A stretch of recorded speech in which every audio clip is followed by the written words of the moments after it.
પ્રગટ ગુરુહરિ દાસાનુદાસ પ્રબોધ સ્વામી મહારાજની જય જય જય. હરિપ્રબોધમ પરિવારની જય જય જય.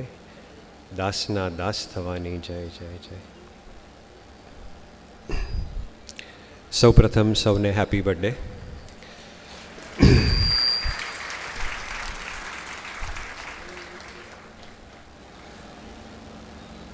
આપણા પર હરિપ્રસાદ સ્વામીજીની જે કૃપા છે, જે કરુણા છે, એ ખરેખર અકલ્પનીય છે. સ્વામીશ્રી 87 વર્ષ ધરતી પર રહ્યા, પણ એમની મોટા મોટી ભેટ, એમની મોટા મોટી કૃપા અને મોટા મોટી કરુણા એ ગુરુહરિ પ્રબોધ સ્વામીજી મહારાજની આપણને જે ભેટ આપી આજના દિવસે, એટલે આપણે ખૂબ ભાગ્યશાળી છીએ. 17 ઓગસ્ટ એટલે મહિમા ગાનનો દિવસ.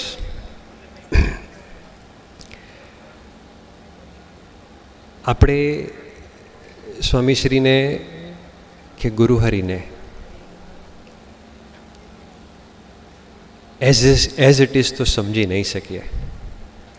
પ્રબોધ સ્વામીજીનું મહિમાગાન સ્વામીજીએ ખૂબ કૃપાએ કરીને ઘણી વખત આપણા સૌ માટે કર્યું છે. આજે જે ભજન રિલીઝ થયું એમાં શરૂઆતમાં સ્વામીશ્રી અદ્ભુત મહિમાની વાત કરે છે. સ્વામીશ્રી કહે છે કે આપણે ભાગ્યશાળી છીએ કેમ? તો ગુણાતીતે એટલે કે ગુરુહરિએ પોતાની ગરજે દાસ થઈ, ગુલામ થઈ આપણા સૌનું રૂડું કરવા એક ધારો પ્રયત્ન કર્યો અને કરી જ રહ્યા છે. પણ એમની ગરજે સ્વામીશ્રી કહે છે કે નિસ્વાર્થ પ્રેમ તો કોઈ આપી શકે, પણ સામેથી આપણું રૂડું કરવા ગરજ રાખવી, એવા પ્રબોધ સ્વામીજીની ભેટ આપણને મળી છે. એટલે આપણે ખૂબ ભાગ્યશાળી છીએ. ખાસ કરીને એટલે સ્વામીશ્રી કહે છે કે અનંત બ્રહ્માંડમાં, અનંત પર સ્વામીશ્રી ખૂબ ભાર આપે છે, અનંત બ્રહ્માંડમાં આપણા જેવું કોઈ ભાગ્યશાળી નહીં. અને એનો અનુભવ 2.5 વર્ષથી હરિપ્રબોધમ પરિવાર કરી રહ્યો છે. અને સ્વામીશ્રી અને પ્રબોધ સ્વામી એવા જ ભજનો બી સમય અનુસાર અને પ્રસંગ અનુસાર બહાર પાડે છે. સમગ્ર હરિપ્રબોધમ પરિવાર સહજતાથી કહી શકે કે જીવન સૌના બ્રહ્મરસથી સભર થઈ ગયા. ગુરુહરિ અત્યારે 2.5 વર્ષથી આ જ કરાવી રહ્યા છે. આપણા 13 ઓગસ્ટે ગુરુહરિને આત્મીય વિદ્યા મંદિર તરફથી એક કાર્ડ આપવામાં આવ્યું હતું. એમણે જ શીખવાડેલી પ્રાર્થના એમાં લખેલી, અને ગુરુહરિને કાર્ડ અર્પણ કર્યું. એમાં એક જગ્યા ખાલી રાખેલી ગુરુહરિને સંદેશ કે આશીર્વાદ માટે. અને ગુરુહરે સહજતાથી તરત જ એક વાક્ય લખી આપ્યું કે હું માંથી તું માં જવું છે તો એ માટે બળ બુદ્ધિને શક્તિ આપશો જી. એમને સ્વામીશ્રીએ બી અને ગુરુહરિએ આપણને પ્રાર્થના કરતાં શીખવાડે છે. પણ આપણે ભાગ્યશાળી કેમ છીએ કે હુંમાંથી તું થવાની પ્રાર્થના શીખવાડે તો છે, પણ આ બ્રહ્માંડમાં એક જ વ્યક્તિ એવી છે કે જેનામાં હું નથી, કેવળ તું છે, તું એ આ પ્રાર્થના આપણને સાકાર કરી આપે. એવા પ્રબોધ સ્વામીજીની પ્રાપ્તિ આપણને આજે થઈ છે.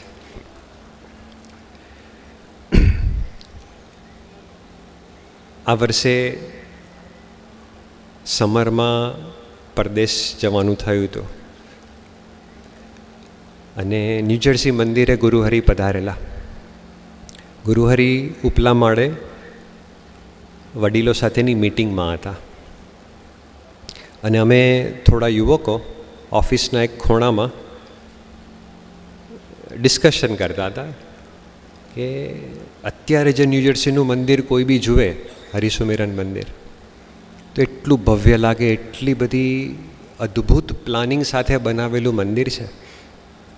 પણ જ્યારે 96માં સ્વામીશ્રીએ ઓરિજિનલ મંદિરની સ્થાપના કરેલી ત્યારે ખૂબ તકલીફ હતી. અને એ સમયગાળામાં જે 85થી સ્વામીશ્રી પરદેશ પધારતા અને જે ભીડો વેઠતા, તો એ અમે યાદ કરતા હતા કે ક્યાંથી ક્યાં આ સમાજ આવ્યો છે, સુવિધા આવી છે. એક જમાનો એવો હતો કે મંદિરમાં, એ જમાનામાં મંદિરમાં વીકેન્ડમાં લોકોને બોલાવવા પડતા, અને લોકો આવે ત્યારે બેઠા હોય, વાતો કરતા હોય, પછી લોકોને કહેવા નીકળવું પડે કે સંજી આવે ને બધાને પ્રાર્થના કરે કે સ્વામી આ થોડી સેવા છે, તમે આવો. અને અત્યારે બધા જ સેન્ટરમાં તમે જુઓ તો યુવકો, વડીલો બધું ઓટોનોમસ છે, કોઈને કહેવું પડતું નથી, બધા પોતાની ગરજે સેવા કરે છે. તો એવું એક દર્શન, એટલે આ બધું વર્ણન ચાલતું હતું. ખાસ કરીને સ્વામીશ્રીના પીડાનું વર્ણન ચાલતું હતું. અને ગુરુહરિ ઓફિસની બહારથી પસાર થયા, અને જ્યાં ગુરુહરિના ફેવરેટ વિષયની વાત ચાલતી હોય તો એ આવ્યા વગર રહી કેવી રીતે શકે.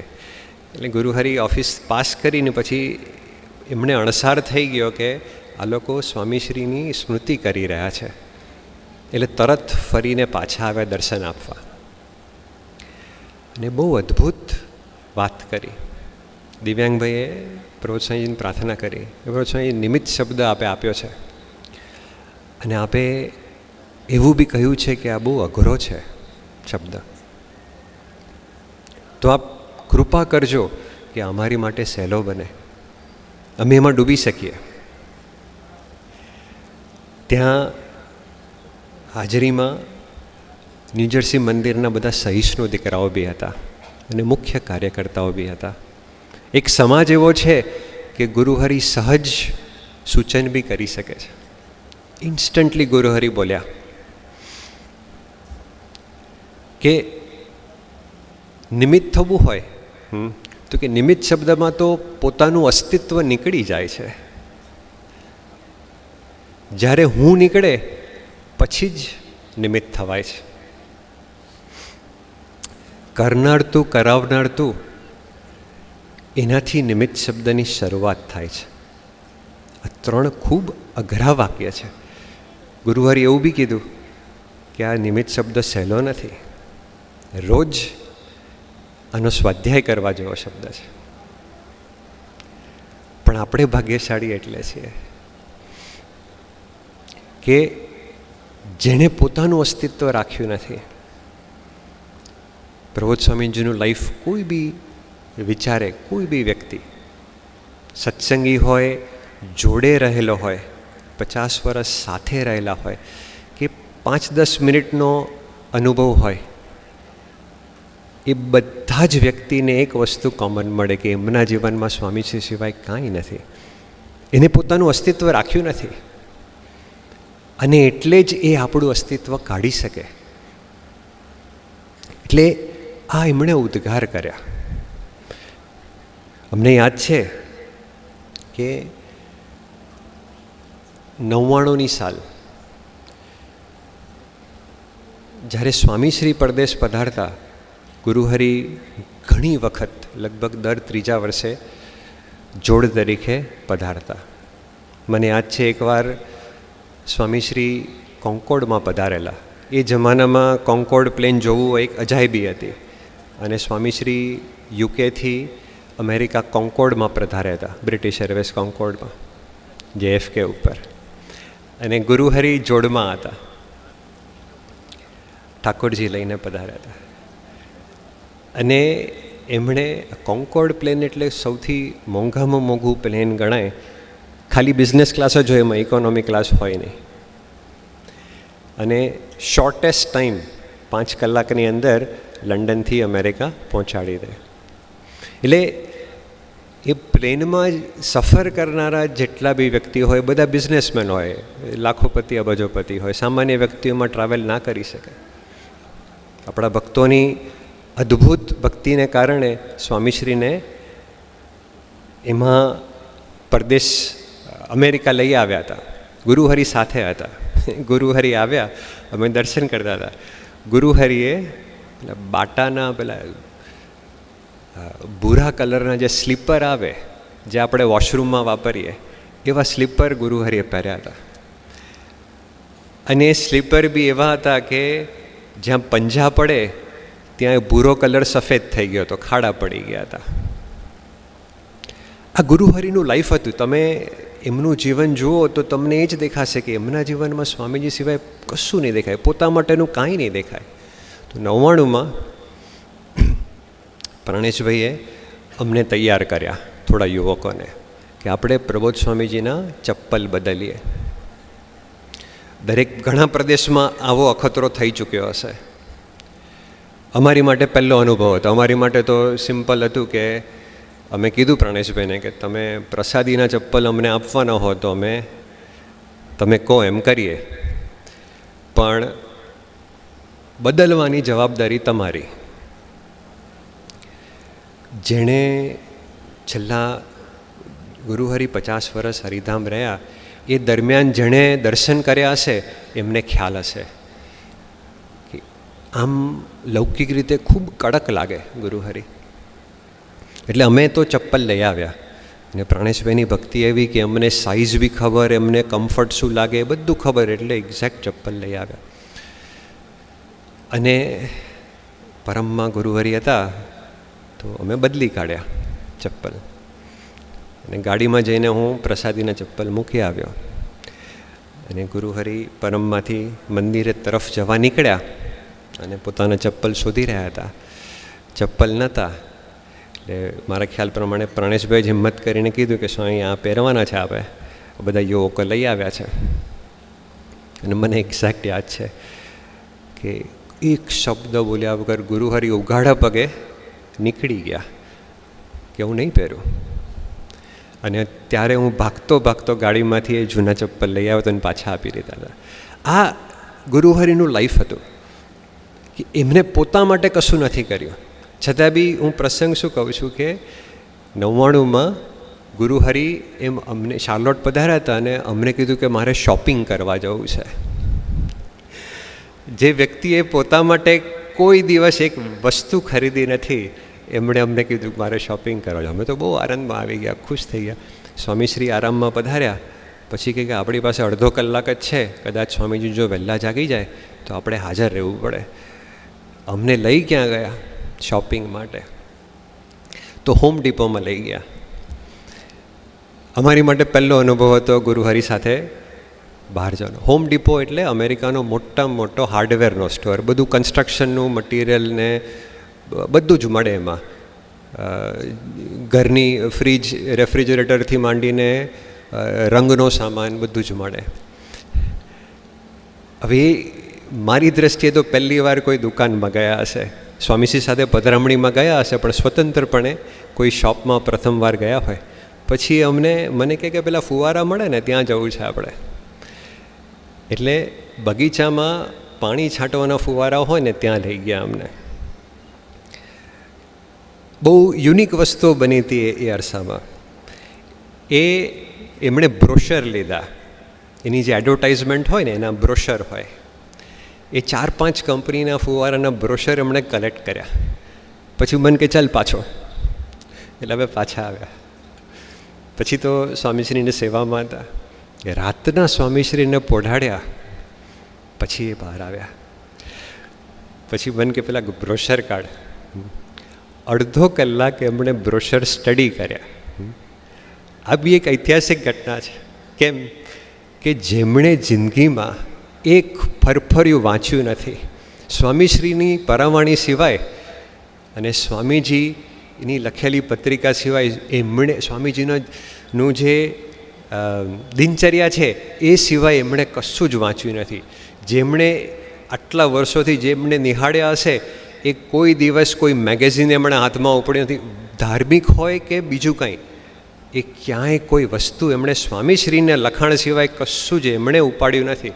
એ વ્યક્તિ અડધો કલાક સુધી આ બ્રોશરનો સ્ટડી કરે છે અને પછી કહે છે કે સ્વામીશ્રી જ્યાં વોકિંગ કરે છે તો એનું ગ્રાસ છે ને એની સંભાળ બરોબર લેવાતી નથી એના ઘાસની. એટલે આપણે આ ઓટોમેટિક ફુવારા નાખી દઈએ ને તો સ્વામીશ્રીને જ્યારે વોકિંગ કરવા પધારે ત્યારે ઉઘાડા પગે સ્વામીશ્રી વોકિંગ કરી શકે. એટલે એમણે આખો પ્લાન બનાવ્યો. એમાં પેટર્ન કેટલા એરિયામાં કેટલા ફુવારા જોઈએ એનું એમણે ગણિત કર્યું. વાસણા ફાર્મ ફોન કરાવડાવ્યો રાતના અને બધા માપ મંગાવ્યા. એમણે જાતે ડિઝાઇન દોરી અને ગણિત કર્યું કે આટલા રેન્જના આટલા ફુવારા, આટલા રેન્જના આટલા ફુવારા તમે લઈ આવજો. અમને પહેલી સેવા એમણે સોંપેલી. ડિસેમ્બર મહિનામાં 99 ડિસેમ્બરમાં અમે એ લઈ ગયા ઇન્ડિયા. ત્યારે હરિધામનો માહોલ ત્યારથી જ એવો હતો કે ગુરુહરિ માટે કોઈ વસ્તુ આપવી હોય ને તો જાહેરમાં ના અપાય. અઘરું હતું વાતાવરણ. એમને મળવા જવું હોય તો બી ઘણાને ખૂંચતું હતું. એટલે અમે બધું સામાન લઈ ગયા હતા એ ગુરુહરિને આપવાનો. હવે ત્યાં તો બધા ડિસેમ્બર એન્ડમાં એટલે સમયો હોય, એટલે બધા હરિભક્તો હોય, એટલે એમને શોધીને આપવાનો કેવી રીતે? એટલે હું એમની પાછળ ચાલો સમય શોધતો હતો કે ક્યારે પૂછું, કારણ કે બીજા કોઈને અપાય નહીં. એમણે કીધું મને જ આપવાનું, ત્યારે બીજા કોઈને આપવાનું નહીં. એટલે એમની ત્યારે છે ને આપણી જે હરિધામમાં લાઇબ્રેરી હતી નિધિધ્યાસન, એમાં ગુરુહરિની એક રૂમ હતી ખૂણામાં. એટલે ગુરુહરિ હરિસ્મૃતિમાંથી નિધિધ્યાસનમાં પધાર્યા. હું પાછળ ચાલતો હતો.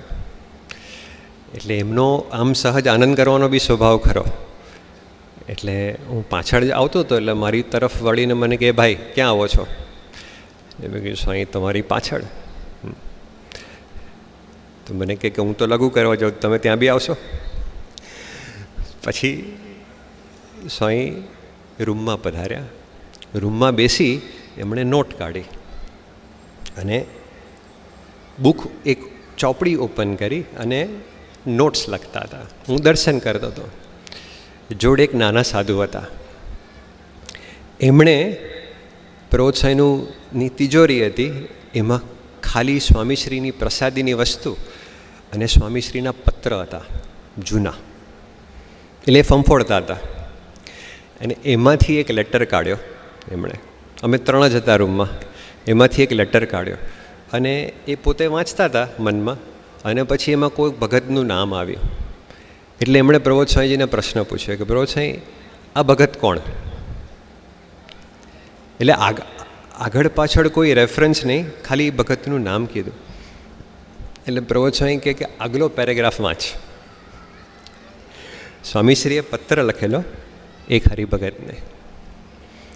એટલે એમણે આગલા પેરેગ્રાફની 3 લીટી વાંચી ખાલી. એમાં સ્વામીશ્રીએ જે લખેલું એ હતું. અને 3 લીટી વાંચીને એટલે પ્રબોધ સ્વામી તરત કીધું કે 1976 કે 77ની સાલમાં આ ગામમાં સ્વામીશ્રી આ ભગતને ત્યાં ગયા હતા. એમને આ પ્રશ્ન હતો ને એનો સમાધાન લખતા સ્વામીજી આ લેટર લખેલો. આ હું 99ની વાત કરું છું, 1999. આપણે વાત એ કરીએ છીએ કે જેનું જીવનમાં સ્વામીશ્રી સિવાય કોઈ અસ્તિત્વ નથી, સ્વામીશ્રી સિવાય એમનું લાઈફ નથી, એ જ આપણું અસ્તિત્વ કાઢી શકે. આ પૂરું થયું એટલે તરત પેલા સંતે બીજો પ્રશ્ન પૂછ્યો પ્રબોધ સ્વામીને. એ થોડા રમૂજના મૂડમાં હતા. એટલે એમણે પ્રબોધ સ્વામીને પૂછ્યું કે પ્રબોધ સ્વામી તમારી બર્થડે કઈ? એટલે પ્રબોધ સ્વામી મારી સામે જોયું. મને કે તારી બર્થડે કઈ? એટલે મેં કીધું સ્વામીજી જાન્યુઆરી 1972. સ્વામી કે બસ ઇન્સ્ટન્ટલી પ્રબોધ સ્વામીનો જવાબ, બસ હું તમારા કરતાં 6 મહિના નાનો. એટલે પેલા સંતે કીધું કે સ્વામી તમારી બર્થડે તો એ નથી, તમે કેવી રીતે 72માં? અને મને ખ્યાલ આવી ગયો કે 72માં ગુરુહરિએ જૂન મહિનામાં સ્વામીશ્રી પાસે દીક્ષા લીધી. મારા જન્મ પછી 6 મહિના પછી ગુરુહરિએ દીક્ષા લીધી. એમનું જેનું અનુસંધાન છે, એમનું જન્મ છે, એ સ્વામીશ્રીની દીક્ષા લીધી ત્યારથી એ પોતાની લાઈફની શરૂઆત માને છે. એને પોતાનું કયું અસ્તિત્વ હશે? એનાથી આગળની વાત, એ જે પુસ્તક વાંચી રહ્યા હતા, આ પ્રશ્ન પૂરા થયા એટલે પછી મને પ્રશ્ન ઊભો થયો. એટલે ગુરુહરિ પુસ્તક વાંચી રહ્યા હતા. એટલે મેં પ્રોત્સાહીને પૂછ્યું, એટલે પુસ્તક કેમ વાંચી રહ્યા હતા? તો એમને ખ્યાલ આવી ગયો કે આમ શું પૂછવા માગે છે. એટલે મને કીધું કે કાલે મારે બોલવાનું છે. ત્યારે સ્ટાફ શિબિર ચાલી રહી હતી. એટલે મેં એમને પ્રોત્સાહીને પૂછ્યું, પ્રોત્સાહી આપે બી તૈયારી કરવી પડે? તો પ્રોત્સાહી કે સ્વામીજીની આજ્ઞા છે ને બોલવાની, એટલે સ્વામીજીની આજ્ઞા છે એમાં આપણે આપણા તરફથી થાય એટલું બેસ્ટ કરવું પડે, એટલે કે મારે તૈયારી કરવી પડે. પણ મુખ્ય વાત શું છે કે કયું પુસ્તક વાંચતા હતા? એ ગુરુહરિ એ ટાઈમે ગુણાતીતાનંદ સ્વામીનું અગાધ વ્યક્તિત્વ વાંચતા હતા. આ બહુ આશ્ચર્યજનક વસ્તુ છે મારી માટે.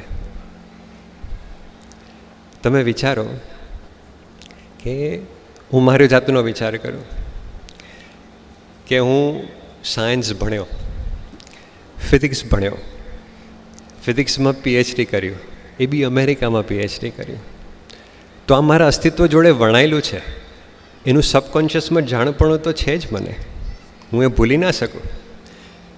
એ બહાર ક્યારે આવે? કોઈ મારું વર્ણન કરે ને કે આ બીએસસી કરેલું છે હમણાં ફિઝિક્સમાં, તો મારે કહેવાનું મન થાય કે ભાઈ બીએસસી નથી કર્યું, આગળ બી ભણ્યો છું, પીએચડી સુધી કરેલું છે. હા, આપણું અસ્તિત્વ છે, અંદર રહેલું છે, એ બહાર આવ્યા કર રહે નહીં.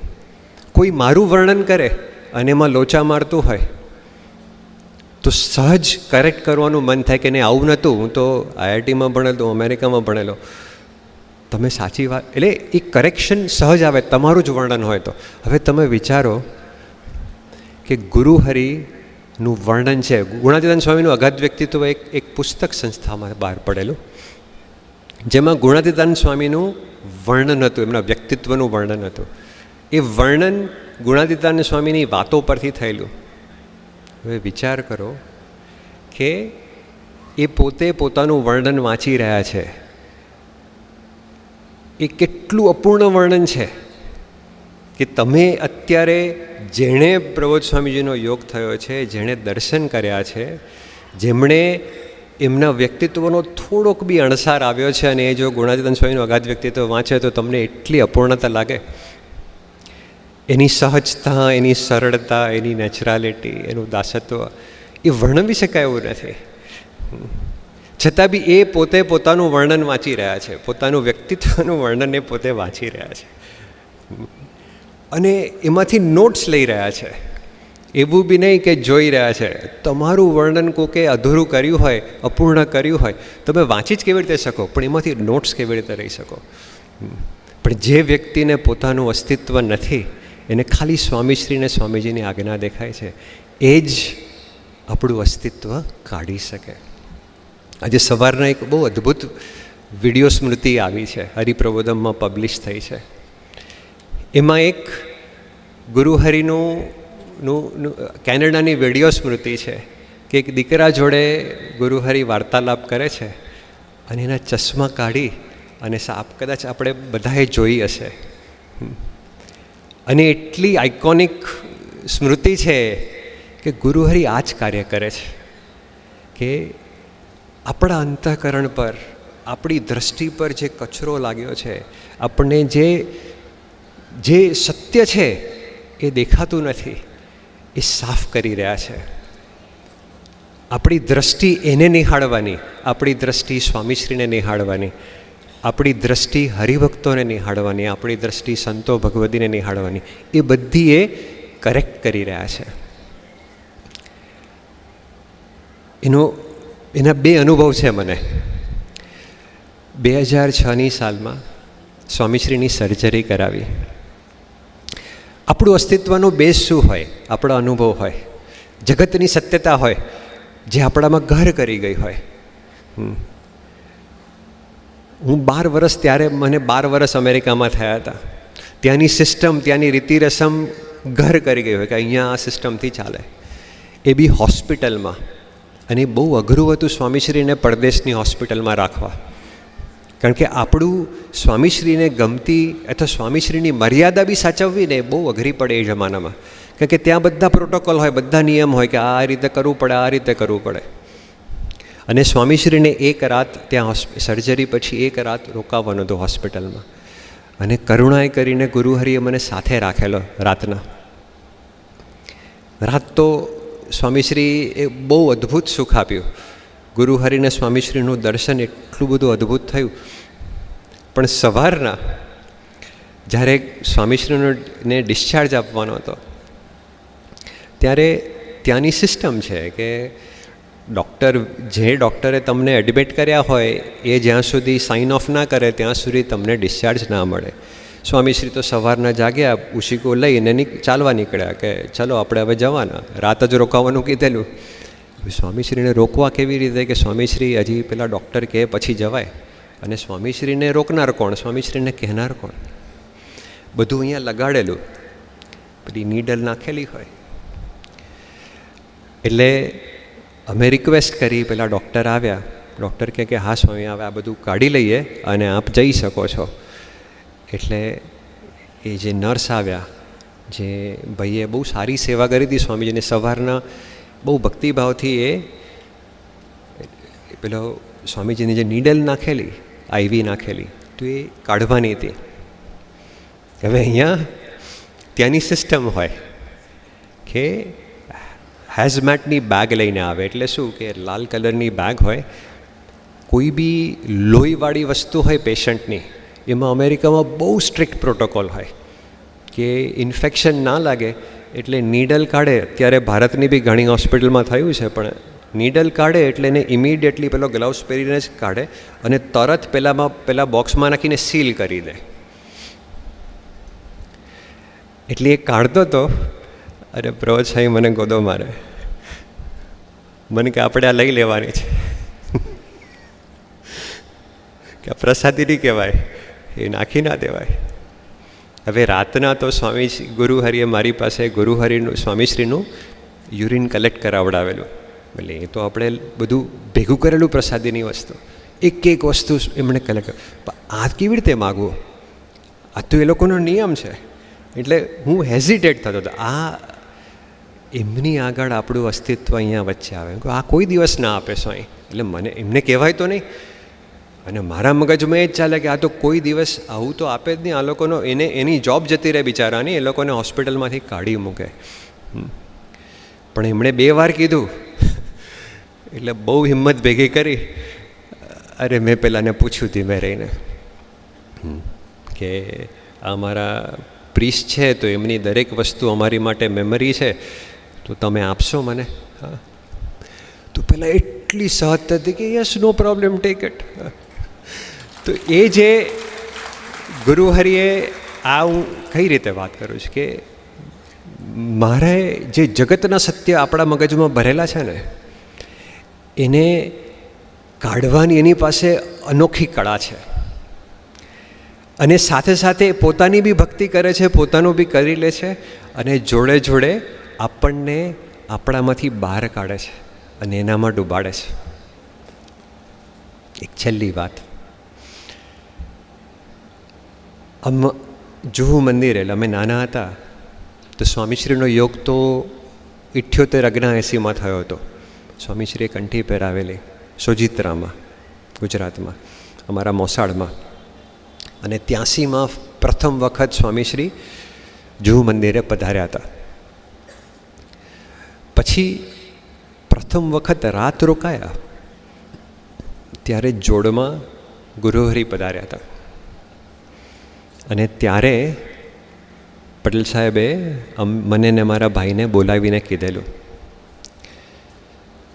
કે આપણે જેની ઉપાસના કરીએ છીએ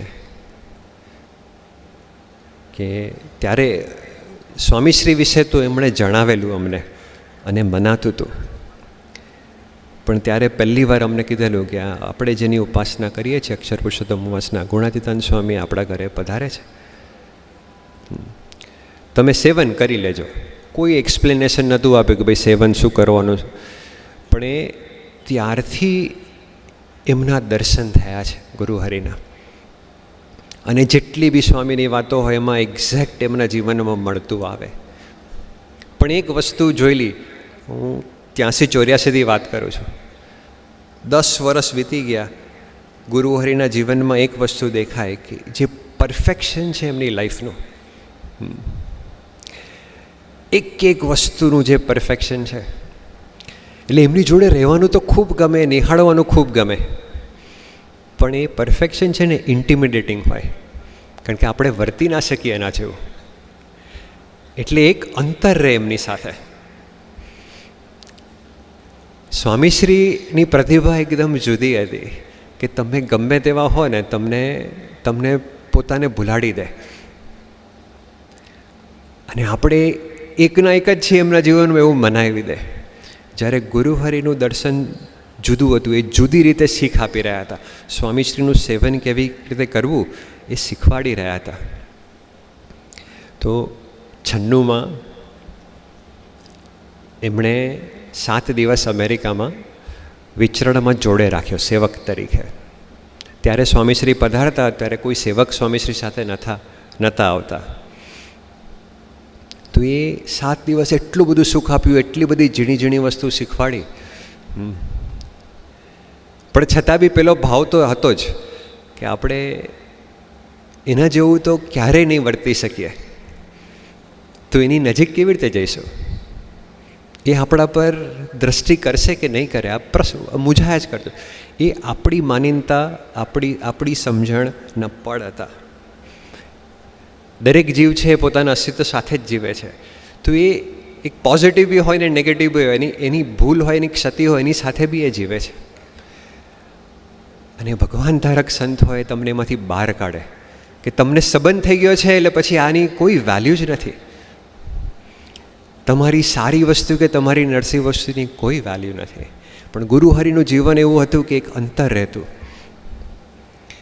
તે 96માં અમરીશ શિબિર સ્વામીજીએ કરેલી મંદિરમાં. અને એ મંદિરમાં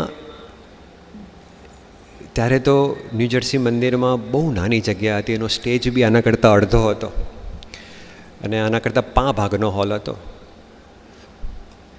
અને મૂર્તિ પ્રતિષ્ઠા નિમિત્તે અમરીશ શિબિર હતી, એટલે અમે ઓડિયન્સમાં બેઠા હતા. કારણ કે ગુરુહરિનું ન્યૂજર્સી ન્યૂયોર્કનું વિચરણ પૂરું થયું હતું સ્વામીશ્રીનું, પછી સ્વામીશ્રી બીજે પધાર્યા હતા અને પછી પાછા આવ્યા હતા. એટલે અમારે જોડે રહેવાની બ્રેક પડી ગઈ હતી. એટલે પછી હું આવ્યો તો હું ઓડિયન્સમાં બેઠો હતો અને અશોકભાઈનું પ્રવચન ચાલતું હતું. સ્વામીશ્રી સ્ટેજ પર બિરાજમાન હતા, ગુરુહરિ બાજુમાં હતા અને ચાલુ પ્રવચન. અને મારા મનમાં આ જ વિચાર ચાલ્યા કરતો હતો કે સ્વામીજી તો રાજીપો બતાવે છે,